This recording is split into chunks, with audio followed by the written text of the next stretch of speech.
but I would like for you to explain to people because there's this thought is says that the People's Republic of China is what they call state capitalist, and others say China is socialist. What is the real economic system in China, and why are many of us getting it wrong? Okay, so first of all, that first of all, it's really weird that like a lot of the people who live in the imperial core in United States are trying to judge whether what China is practicing is real socialism or not. I mean, like, think about the irony, right? What Yeah. China did after 1978 is basically they said, okay, we will welcome market forces to enter our economy.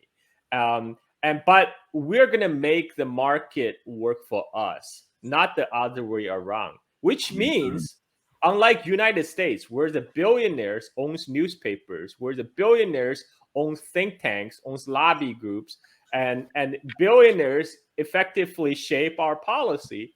In China, yes, you can be a billionaire, but you cannot shape policy. Jack Ma is not going to be able to drive shape China's policy. I mean, that's why lately we're seeing all these newspaper show Wall Street Journal doing pearl clutching about, oh, what happened to Jack Ma? No, he's been silenced by the Chinese government. Oh my God, look at all these poor Chinese billionaires. They're getting screwed by Xi Jinping. It's like, look, China is not United States. You don't get to decide on policy just because you have tons of money. That's not how it works. In China, you can be a billionaire, but you have to work within the confine of the state. And at the moment you do something crazy, like for example, when Alibaba, they're trying to get into the financial sector, they're trying to get into the credit card, basically into the credit industry. They got the kibosh by the state because they're like whoa, whoa, whoa, whoa, whoa. We didn't authorize you to do that. So China is nothing like United States. I mean, they will allow market forces into China to utilize the market to build up the industrial capacity in China, which has happened in the last 30, 40 years. Because, at the time when I remember, because I was born in 1976, I lived in China in 1980s. Back then in 1980s, China was just effectively like any other developing nation, was exporting raw commodities. China was an oil exporter. People today probably wouldn't believe that, but China in the 1980s was a net oil exporter. China Wow. exported crude oil to places like Japan, but China did not have its own refining capability to refine crude oil into petroleum products like a chemical fertilizer. So China had to export crude oil and import chemical fertilizers. You had to import everything from transistor radio to fertilizers to TV to refrigerator. Back in 1980s, nothing was made in China. Like I remember, like, my family were so happy when my dad sent money back from United States so we could buy like a Japanese made TV and Japanese made refrigerator. And this is not because we're non-patriotic Chinese. It's because back then in early 80s, Chinese factory didn't make color TV. They didn't make refrigerator. Chinese factory didn't make refrigerator until 1986. That's why in 1985 we have to get a Japanese made refrigerator. So what Wow. has happened in the last 30 years is China, by attracting foreign capital, by building a world class infrastructure and educating its population to be a very highly effective workforce, they have upgraded themselves. They have improved the skills. They climb. Oh, another thing about China. This is another thing. A lot of the capitalists in the United States complaining about is technology transfer, because the Chinese state said, if you are a Western firm, you come to China you want to do business in China, you have to share your technology. You have to, the technology transfer is a prerequisite for you to do business in China. And that is China's assertion of its own sovereignty, right? Okay. Because they're a sovereign country. They get to decide what happens, goes inside their country. If you want to do business in China, fine, you have to follow the rule. You have to share their technology. And that's Mhm. how China was able to climb the technology ladder. They were able to climb the value chain. I mean, back in 90s, China was making toys, and then later they start making laptops and cell phones. Like I said, before China didn't even make refrigerators, and later they're exporting refrigerator, exporting TV. Mhm. This has all happened because China was able to harness the market forces, but made it work for China. I mean, that's something what United States should do, but the United States government doesn't do that because we don't believe in industrial policy. We need to let the free market, run its course. But China does not believe in let free market run its course. It believes very much in having the state dictate where the resource should be deployed. But you know what? It's funny because people will be like, well, the government shouldn't be dictating. I'm like, but what if everybody had an actual say in their government? And Then there I will mean, be people saying what they want to have done within their country. But the thing is that here's the problem that a lot of Americans do not get into their heads. The fact that you do not have a say in an actual say in how your government operates means that it's being run by corporations and not you. So when it comes to actual market forces, it's not you that's dictating it. And people will say, oh, exactly. well, you do it through your dollars, but not while you're doing it under duress. There's certain things that we just can't help but to pay for under duress. And if I'm correct, I forgot. I think it was somebody in the chat. Was it somebody in the chat? They were telling me, even when it comes to housing in China, I think the most you can spend on housing in China, I think, is 10%, if I'm So correct. yeah. So in China, this is the thing. In China, the household, the household ownership of homes in China is like 80%, right? I mean, like here, American dream is all about being able to purchase your own house. But in China, they already achieved it. They already achieved the American dream. 80% of the Chinese household own their homes. I mean, and it just goes back to something you said earlier about, like, Yeah. oh, but we don't want to let the government, dictate everything. Well, you just let Jeff Bezos dictate everything. Yeah,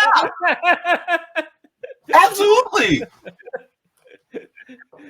Uh, But it's like, oh well, we have them taking it over through the means at which we want. And it's like, is it really what we want, or is it what the corporate dictators want? Because the thing is that, if you ask most of us here in the country, we don't want somebody like Jeff Bezos to have it all, and even people who wouldn't be on the left like myself, they would say, well, we want things to be more fair. And mhm. what is more fair? And to me, honestly, it would be us having an equal say in the government. And through that government apparatus, we dictate to corporations what we want as far as market forces. And I honestly think that that's the best way. But because, we don't have a say, I mean, look, speaking of a say, the Democratic Party just announced that they will not be sponsoring any debates. So when it comes to actual democracy in this country, They, it's they not don't existing. want they don't want to make Biden look bad. I mean, the guy Yeah. barely formed coherent sentences. I mean, like it's just gonna embarrass himself on stage. So right now, in United States, we have see. I think people in U.S. actually realize there's something very seriously wrong with the system, right? Mhm. But Yeah. right now, all that anger and stress is being misdirected because, like now our Republican will come and say, "Oh, it's all China's fault because look, China steal our technology, China steal our jobs." Look, China didn't come to United States and physically steal that factory and put it in China. No, it's Steve Jobs who decided he's gonna build Apple. He's gonna have Apples assembled in China. It's all these U.S. industrialists that has hollowed up the U.S. industrial capacity over the last 30, 40 years since Yeah. 1970s. But instead of blaming these U.S. industrialists who owns our newspapers, who own all the lobby groups, who own the think tanks, who own our government and own our congressmen, it's a lot easier and politically expedient to say it's China's fault. Obviously, obviously it's China bad, right? Yeah. But the problem is a lot of Americans, they have very short-term memory.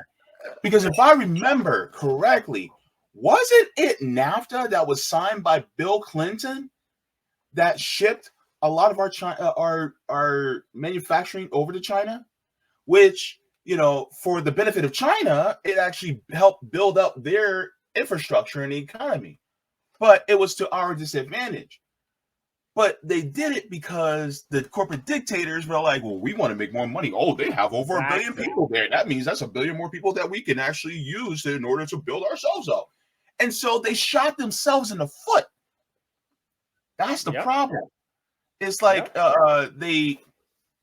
it's like having a bountiful banquet of food and you eat it all at once instead of letting it stretch out. And so now, hours later, you're hungry, but all that food is gone because you ate it all. Well, this is all U.S. is about. I mean, short-term thinking, because all the corporate CEOs they look at the quarter earnings, right? Because that's going to reflect on the stock price. And our politicians, all they care about is the next election cycle. 2 years, 4 years, whatever. Who cares what happened after 5 years? They will be out of the office, right? I mean, so this is our system is fundamentally flawed by design. and this is where that's why they don't want you to even think about alternatives. That's why China have to be bad. China have to be bad because they what we have is as good as it's gonna get, guys. You can't change it. We got the best. We are the leading democracy of the world, guys. The leader of the free world. This is as good as it gets. Don't question us, but this is the end of history. Well, for the United States. Yeah, for the United States. Not for other. And not even for United States, for the elite of the United States. I mean, what has the U.S. empire done for the average working class Americans? You get your jobs shipped abroad. You get and then you don't even get any service. The U.S. government is not reinvesting in education, so your children are not going to prepare for a better future.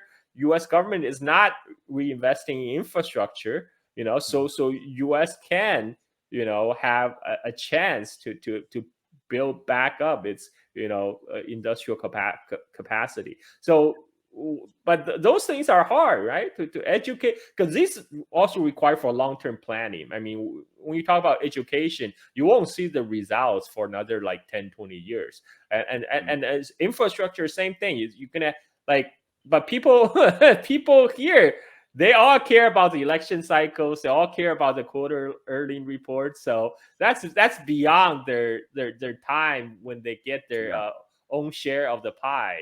In US, it's all about making money, right? if you can't make short-term money, might as well go home. Yep.